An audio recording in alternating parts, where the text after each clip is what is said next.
हमारी बात सुनने आए, इसके लिए दिल से आपका मैं धन्यवाद करता हूं। Love you.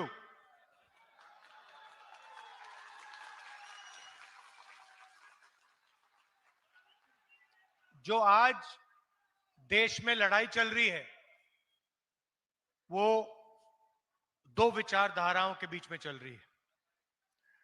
एक तरफ इंडिया गठबंधन, कांग्रेस पार्टी, जेएमएम,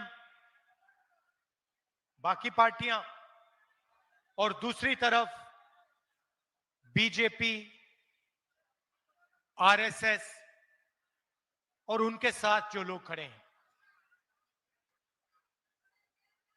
हम संविधान की रक्षा कर रहे हैं, हम संविधान को बचाने की कोशिश कर रहे हैं, और वो इस संविधान को खत्म करना चाहते हैं। वो चाहते हैं कि जो पहले था, संविधान से पहले जो था वो हो। हम चाहते हैं कि समाज में समानता हो, एकता हो, भाईचारा हो, और देश को संविधान के माध्यम से चलाया जाए। अब ये जो संविधान है, ये सिर्फ एक किताब नहीं है। इस संविधान में बिरसा मुंडा जी की सोच है या नहीं? बिरसा मुंडा जी की सोच है, अंबेडकर जी की सोच है, फूले जी की सोच है, महात्मा गांधी जी की सोच है, और हिंदुस्तान के जो गरीब लोग हैं, चाहे वो आदिवासी हो, दलित हो, पिछड़े वर्ग के लोग हो, किसान हो, मजदूर हो, उनकी रक्षा यह संविधान करता है। इसीलिए नरेंद्र मोदी जी चाहते हैं, अदानी और अंबानी चाहते हैं कि इस संविधान को खत्म कर दिया जाए, बिरसा मुंडा जी की सोच को दबा दिया जाए, अंबेडकर जी की सोच को खत्म कर दिया जाए, गांधी जी की सोच को खत्म कर दिया जाए, और इसको परे कर दिया जाए। और हम चाहते हैं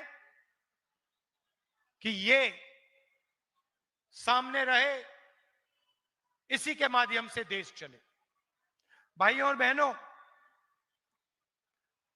आपको हम आदिवासी कहते हैं, बीजेपी आपको वनवासी कहते हैं। सही बात? जब अंग्रेज यहां थे, वो भी आपको वनवासी कहते थे। बिरसा मुंडा जी जो लड़े थे, वो क्यों लड़े? वो अंग्रेजों से क्यों लड़े? वो आपके जंगल, आपके जल, आपकी जमीन, इन चीजों के लिए लड़े थे। और वही चीज आज हो रही है। बीजेपी के लोग आपका जल, आपका जंगल, आपकी जमीन चाहते हैं। इसीलिए वो आपको वनवासी कहते हैं। वनवासी और आदिवासी में जमीन आसमान का फर्क है। आदिवासी का मतलब वो लोग जो इस धरती के, इस देश के पहले मालिक और पहले निवासी थे। आदिवासी का यह मतलब है। हम आपको आदिवासी कहते हैं क्योंकि हम जानते हैं कि हिंदुस्तान के पहले मालिक आप लोग थे।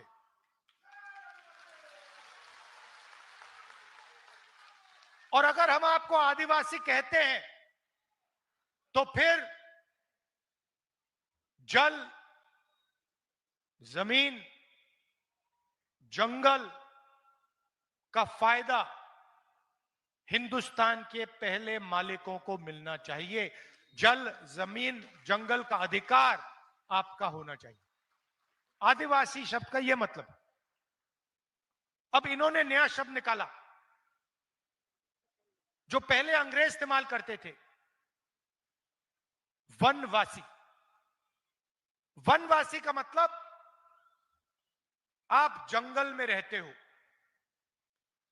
वनवासी का मतलब आपका कोई अधिकार नहीं है, ना जल का, ना जंगल का, ना जमीन का। आप तो जंगल में रहते हो, अगर आप जंगल में रहते हो तो अधिकार थोड़ी मिलेगा। इसीलिए वो आपको वनवासी कहते हैं, क्योंकि वो चाहते हैं कि आपके बच्चे शिक्षा ना पाएं, आपके बच्चे इंजीनियर ना बने, डॉक्टर ना बने, लॉयर ना बने, हवाई जहाज ना उड़ाएं। इसलिए वो आपसे कहते हैं, भाई आप तो वनवासी हो, आप तो जंगल में रहते हो, आपको शिक्षा की क्या जरूरत, आपको इंजीनियर बनने की क्या जरूरत, आपको डॉक्टर बनने की क्या जरूरत, आप तो वनवासी हो। और हम कहते हैं नहीं, आप वनवासी नहीं हो, आपको वनवासी कहना आप पर अपमान है। आप आदिवासी हो, यह देश आपका था, और इस देश में जो जंगल है, जमीन है, जल है, उसका अधिकार आपको मिलेगा। और अगर आप देखोगे संविधान में आपको वनवासी शब्द कहीं नहीं मिलेगा। आप ढूंढ लो इसको। संविधान को जिसने बनाया, जिन लोगों ने बनाया, उन्होंने वनवासी शब्द का प्रयोग नहीं किया, उन्होंने आदिवासी शब्द का प्रयोग किया, क्योंकि वो कहना चाहते थे कि ओरिजिनल मालिक आदिवासी हैं, जमीन उनकी, जंगल उनका, जल उनका। बिरसा मुंडा जी उसके लिए लड़े थे। संविधान भी बिरसा मुंडा जी जैसे आपके जल, जंगल, जमीन के लिए लड़ता है, हर रोज लड़ता है। तो लड़ाई संविधान को बचाने की है। एक तरफ जो संविधान को बचा रहे हैं, दूसरे तरफ जो संविधान को खत्म करने की कोशिश कर रहे हैं। एक तरफ वो लोग जो आपको आदिवासी कहते हैं, आपकी रिस्पेक्ट करते हैं, आपका आदर करते हैं, और दूसरी तरफ वो लोग जो आपको वनवासी कहते हैं और जो भी आपका है वो छीनना चाहते हैं। लड़ाई ये है, युद्ध ये है, और ये आपको मालूम होना चाहिए। जब मोदी जी यहां आते हैं और आपसे कहते हैं कि आप वनवासी हो, उस शब्द के पीछे सोच है कि आप वनवासी हो, आप जंगल में रहते हो, जल हमारा, जमीन हमारी, जंगल हमारा, आदिवासियों का नहीं, मोदी जी का, आरएसएस का और अरबपतियों का। जहां भी चाहते हैं आपकी जमीन छीन लेते हैं। नया शब्द निकाला है, विकास। विकास का मतलब जहां भी आदिवासियों की जमीन है उठा के ले जाओ, यह है इनका विकास। और हम चाहते हैं कि अगर आपकी जमीन जाए तो आपसे पूछ कर जाए, और अगर आपने अपनी जमीन दी तो आपको उस जमीन का सही दाम मिले। और अगर वहां इंडस्ट्री बनी, फैक्ट्री लगी, तो उस फैक्ट्री में आपके बच्चों को रोजगार मिले। इसलिए हम चाहते हैं कि आदिवासियों को शिक्षा मिले, उनके बच्चे, आपके बच्चे इंजीनियर बने, डॉक्टर बने, लॉयर बने, फैक्ट्री को चलाना सीखें। यह लड़ाई चल रही है।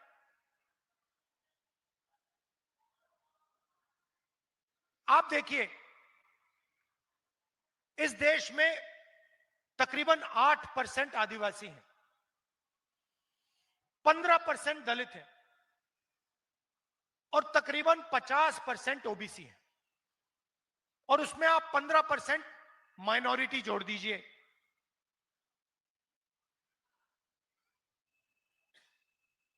अगर आप इन सबको जोड़ो तो 90% ये लोग हैं, आदिवासी, दलित, पिछड़े वर्ग के लोग, माइनॉरिटी के लोग 90% है। मगर अगर आप देखो, हिंदुस्तान की संस्थाओं को देखो, मीडिया देखो, बड़े बड़े बिजनेस देखो, अंबानी अदानी वाले बिजनेस,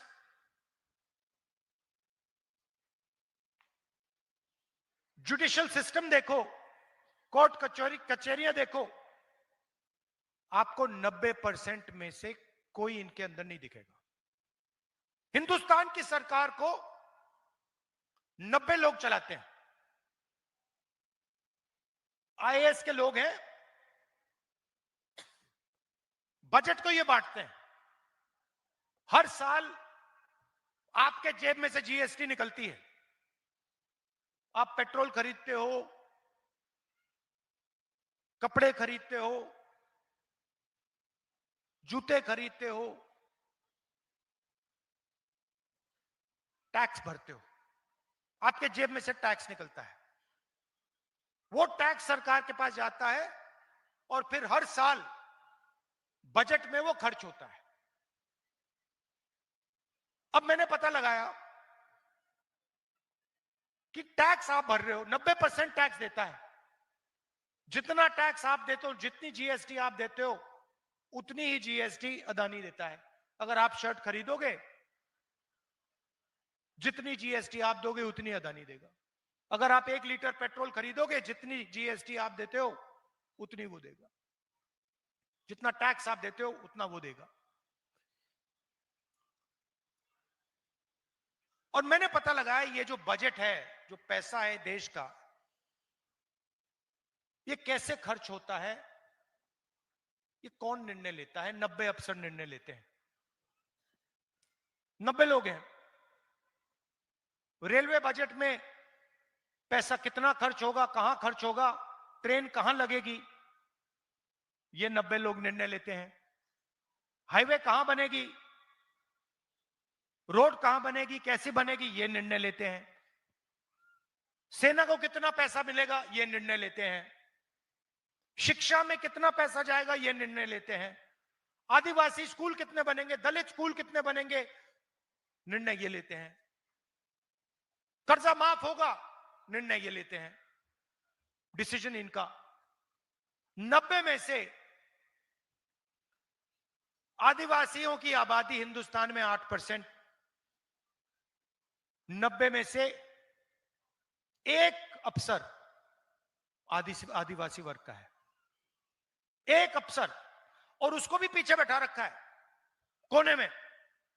अगर हिंदुस्तान की सरकार 100 रुपए खर्च करती है तो आदिवासी अफसर 10 पैसे का निर्णय लेते हैं। अच्छी तरह सुनिए, अगर हिंदुस्तान की सरकार बजट में 100 रुपए खर्च करती है तो 10 पैसे का निर्णय आदिवासी अफसर लेते हैं। आपकी आबादी 8%, 100 में से 8, और आपकी भागीदारी 100 में से 10 पैसे। दलित 15%, 90 अफसर में से 3 दलित हैं। और अगर हिंदुस्तान की सरकार 100 रुपए खर्च करती है तो दलित अफसर 1 रुपए का निर्णय लेते हैं। आबादी 15%, भागीदारी 100 रुपए में से 1 रुपया। पिछड़े वर्ग 50% है, 90 में से 3 अफसर पिछड़े वर्ग के हैं और उनकी भागीदारी 100 रुपए में से 5 रुपए। मतलब दलित, आदिवासी, पिछड़े वर्ग के अफसर 100 रुपए में से 6 रुपए 10 पैसे का निर्णय लेते हैं।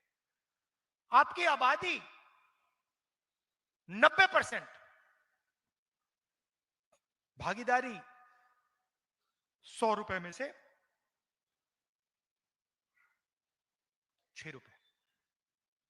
अब मैंने ये बात उठाई, पार्लियामेंट में बात उठाई कि भाई ये हो क्या रहा है। हिंदुस्तान के लोग, आदिवासी, दलित, पिछड़े वर्ग के लोग, इनकी इस देश में भागीदारी नहीं है, कॉर्पोरेट इंडिया में नहीं है, जुडिशियल सिस्टम में नहीं है। मीडिया में आप दिखा दो मुझे, आप मुझे मीडिया में, नेशनल मीडिया में एक आदिवासी एंकर दिखा दो, एक दिखा दो मुझे, एक दलित दिखा दो, एक पिछड़े वर्ग का दिखा दो, नहीं मिलेगा। आप में कोई कमी नहीं है, आप में कोई कमी नहीं है। हिंदुस्तान का पिछड़ा वर्ग, दलित वर्ग, आदिवासी वर्ग कोई भी काम कर सकता है, कुछ भी कर सकता है, कोई कमी नहीं है आप में। आपको रास्ता नहीं दिया जाता, आपको रोका जाता है। आपके सामने दरवाजा है और मोदी जी आके बहाने बनाते हैं। सच्चाई है। तो मैंने पार्लियामेंट में उनके सामने बोला कि आप ऐसे करिए, जाति जनगणना करते हैं, पता लगाते हैं इस देश में कितने दलित हैं, कितने आदिवासी हैं, कितने पिछड़े वर्ग के लोग हैं। पता लगाते हैं हमारी संस्थाओं में आदिवासी, दलित, पिछड़े वर्ग के कितने लोग हैं। पता लगाते हैं मीडिया में कितने हैं। पता लगाते हैं इस देश का जो धन है, बड़ी बड़ी कंपनियां हैं, इनमें दलित कितने हैं, आदिवासी कितने हैं, पिछड़े वर्ग के कितने लोग हैं। दूध का दूध, पानी का पानी कर देते हैं। मैंने उनके सामने बोला, चुप हो गए। उसके बाद कहते हैं राहुल गांधी देश को बांटने की कोशिश कर रहा है। मतलब 90% लोगों के पास देश को चलाने में भागीदारी नहीं है। आप अंदर नहीं घुस सकते। मैं वो बात उठा रहा हूं, मैं कह रहा हूं कि भागीदारी होनी चाहिए, 90% लोगों को जगह मिलनी चाहिए। पब्लिक प्राइवेट यूनिवर्सिटी देखिए, आप मुझे बता दो कौन सी प्राइवेट यूनिवर्सिटी को आदिवासी चला रहा है, कौन सी प्राइवेट यूनिवर्सिटी को दलित चला रहा है। मुझे बता दो, नाम बता दो। ये बड़े बड़े जो अस्पताल हैं, अपोलो अस्पताल, ये सब जो हैं खुल रहे हैं, मुझे बता दो इसको, इनमें से कौन सा है जिसका मालिक आदिवासी, जिसका मालिक पिछड़े वर्ग का है, जिसका मालिक दलित है। आपको एक नहीं मिलेगा, पूरे देश में ढूंढ लो, एक नहीं मिलेगा। यह बात मैंने उठाई पार्लियामेंट में, और कहते हैं राहुल गांधी देश को बांट रहा है। मैं चाहता हूं कि 90% लोगों को इस देश में भागीदारी मिले। मैं चाहता हूं अगर यह देश चलाया जाए तो 90% लोग इस देश को चलाएं। और बीजेपी चाहती है कि इस देश को 2-3 लोग चलाएं, नरेंद्र मोदी, अमित शाह, अंबानी और अदानी। और पूरा का पूरा जो धन है इस देश का, आपकी जमीन हो, जंगल हो, सब का सब आपसे छीनकर यही 10-15 इनके जो बड़े अरबपति हैं इनको मिल जाए। भाइयों और बहनों, 16 लाख करोड़ रुपया, 16 लाख करोड़ रुपया नरेंद्र मोदी जी ने 25 लोगों का कर्जा माफ किया है। उनमें आपको एक आदिवासी नहीं मिलेगा, एक दलित नहीं मिलेगा, एक पिछड़े वर्ग का नहीं मिलेगा। और जब हम कहते हैं किसानों का कर्जा माफ होना चाहिए, तो वो कहते हैं देखो राहुल गांधी किसानों की आदत बिगाड़ रहा है, देखो देखो राहुल गांधी किसानों की आदत बिगाड़ रहा है। जब आपने 16 लाख करोड़ रुपए उनका कर्जा माफ किया, तो आपने उनकी आदत नहीं बिगाड़ी क्या? उन्होंने लाखों करोड़ रुपए का बैंक लोन लिया, उसको आपने माफ कर दिया, उसको आप आदत बिगाड़ना नहीं कहते हो। मगर एक छोटा सा किसान 50,000 रुपए का कर्जा लेता है, हाथ जोड़ के कहता है मेरा कर्जा माफ कर दो, हम कर्जा माफ करते हैं, आप कहते हो देखो किसान की आदत बिगाड़ दी। हम न्याय चाहते हैं। हमारा सिर्फ यह कहना है कि अगर देश चलाया जाएगा तो इसको 2-3 लोग नहीं चलाएंगे, इसको 90% आबादी चलाएगी। और अगर देश को चलाया जा रहा है तो उसमें आदिवासी दिखेंगे, दलित दिखेंगे, पिछड़े वर्ग के लोग दिखेंगे। इसीलिए मैंने पार्लियामेंट में साफ कह दिया है, 2 काम हम करेंगे। पहला काम जाति जनगणना, दूध का दूध पानी का पानी हो जाएगा, सबको पता लग जाएगा आदिवासी की, दलित की, पिछड़ों की कितनी भागीदारी है। और दूसरा, ये जो उन्होंने दीवार बना रखी है रिजर्वेशन की कि 50% से ज्यादा रिजर्वेशन नहीं जाएगा, इस दीवार को हम तोड़ के परे कर देंगे। हम रिजर्वेशन को 50% से ज्यादा करके दिखाएंगे, ये मैंने पार्लियामेंट हाउस में बोला है। मणिपुर की बात कर देता हूं। जहां भी ये जाते हैं, जहां भी बीजेपी के लोग जाते हैं, वो भाई को भाई से लड़ाते हैं, एक धर्म को दूसरे धर्म से, एक जात को दूसरी जात से, एक भाषा को दूसरी भाषा से लड़ाते हैं, गुस्सा नफरत फैलाते हैं। मणिपुर को इन्होंने जलाया, आज तक हिंदुस्तान का प्रधानमंत्री नहीं गया है, आज तक नहीं गया है। मतलब उन्होंने ये बात मान ली कि मणिपुर जैसा प्रदेश है ही नहीं। प्रधानमंत्री, प्रदेश जल गया, प्रधानमंत्री आज तक उस प्रदेश में नहीं गए हैं।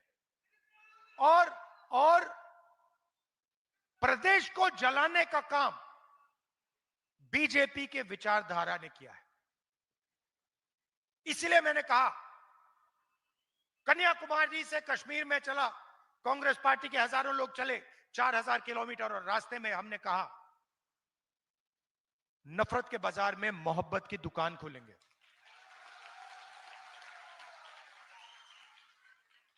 नफरत के बाजार में मोहब्बत की दुकान खोलेंगे और हिंदुस्तान में सब लोग प्यार से, इज्जत से एक साथ मिलकर रहेंगे। अब झारखंड का चुनाव मैंने देखा कि यहां पे हमारी काफी बहनें आई हैं। मैं आपको बताना चाहता हूं कि जैसे ही यहां हमारी सरकार आएगी, वैसे ही खटाखट खटाखट खटाखट आपके बैंक अकाउंट में, आपके बैंक अकाउंट में अभी 1000 रुपए जाता है, 2500 रुपए महीने का ठकाठक ठकाठक ठकाठक अंदर।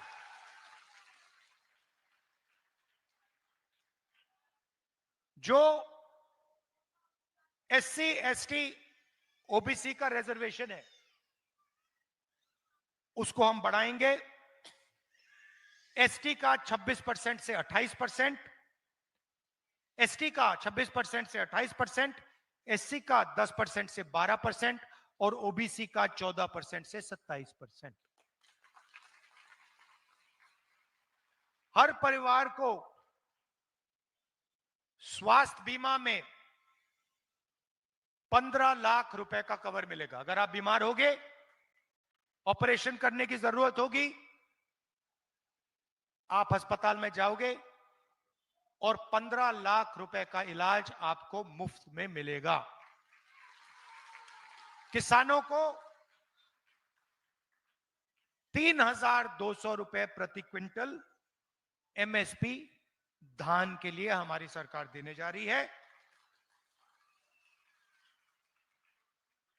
गैस सिलेंडर 450 रुपए। ये देखो महिलाएं ताली बजा रही हैं। और राशन 7 केजी हर व्यक्ति को हर महीने। और युवाओं के लिए हर ब्लॉक में डिग्री कॉलेज और डिस्ट्रिक्ट लेवल पे प्रोफेशनल कॉलेज, 500 एकड़ का इंडस्ट्रियल पार्क हर डिस्ट्रिक्ट में, और 1 मिलियन युवाओं को हम यहां रोजगार देने का वायदा कर रहे हैं। अब ये आप देख लीजिए, इसमें हमने अदानी के लिए, अंबानी के लिए कुछ नहीं किया, हमने आपके लिए किया है। महिलाओं के बैंक अकाउंट में पैसा, किसानों को सही दाम, युवाओं को रोजगार, गैस सिलेंडर और एससी, एसटी, ओबीसी के लिए रिजर्वेशन। ये गरीबों की सरकार का काम है। ये उन लोगों का काम है जो आपको आदिवासी कहते हैं, जो आपको वनवासी कहते हैं, वो ऐसा काम कभी नहीं करेंगे। जैसे हमारी सरकार हिंदुस्तान में आएगी, हम इस अग्निवीर को खत्म कर देंगे। तो आपसे मैं ये कहना चाहता था, आप दूर दूर से आए, इतने प्यार से आपने हमारी बात सुनी। संविधान की रक्षा करनी है, एक साथ मिलकर संविधान की रक्षा करनी है, और जो संविधान को खत्म करने की कोशिश कर रहे हैं उनको रोकना है। दिल से आपका धन्यवाद। जोहार, जय हिंद।